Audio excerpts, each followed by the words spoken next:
Today is the beginning of the second week of Lent. I hope that last week was fruitful for you and that this coming week and the other weeks in Lent will be just as meaningful.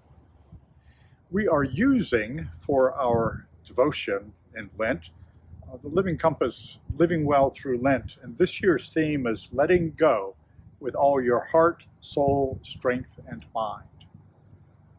I often think of Lent as some kind of activity that needs to have discipline, practice, and endurance. It could be any kind of activity. St. Paul uses the idea of a race for our spiritual life, but it could be any kind of activity: music, the arts, what you do at work, what you do at home, any activity that needs to have discipline and practice and endurance. And like any activity, we begin Lent with a kind of warm-up, getting our muscles loose, getting our mind set. And that's kind of what last week was about.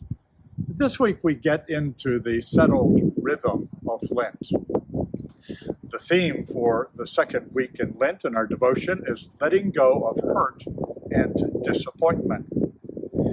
And the reflection for today is written by Scott Stoner. Let me read part of it for you.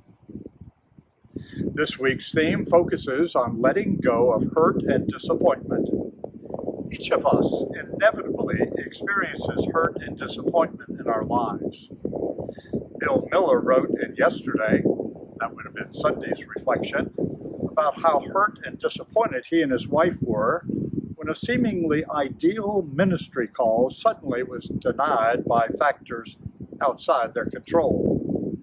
They could have chosen to stay mired in resentment, but instead they chose to acknowledge their wound and then reopen their hearts and souls to what God might have in store for them.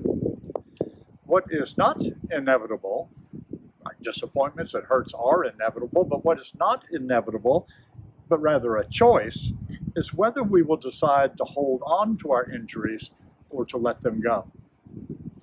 And here Scott Stoner makes a reference to a verse from Matthew's Gospel, where Jesus said, "If any want to become my followers, let them deny themselves and take up their cross and follow me." That passage reminds us that we need to re-choose each day to let God lead, to let Jesus be in the driver's seat, as the saying goes. To do this, we often need to find a way to name and release our hurt and disappointment at things not turning out the way we wanted them to.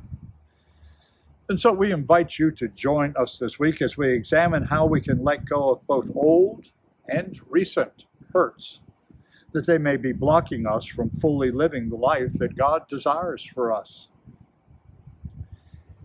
We will continue this theme of letting go of hurt and disappointment for the rest of the week, as the various reflections talk about letting go of frustrations that we have when our plans don't go the way we thought they ought to let go of resentments that we have towards others, and learning how to forgive others. And then finally, letting go of our own failures and our regrets so that we might forgive ourselves.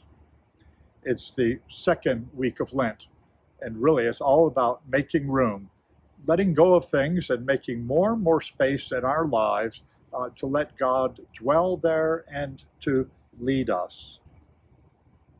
It's time to settle into the rhythm of Lent, letting go of hurts and disappointments. May God be with you this week and in the weeks to come until we all join together in the celebration of the resurrection on Easter Sunday. God bless you, and know that you are loved.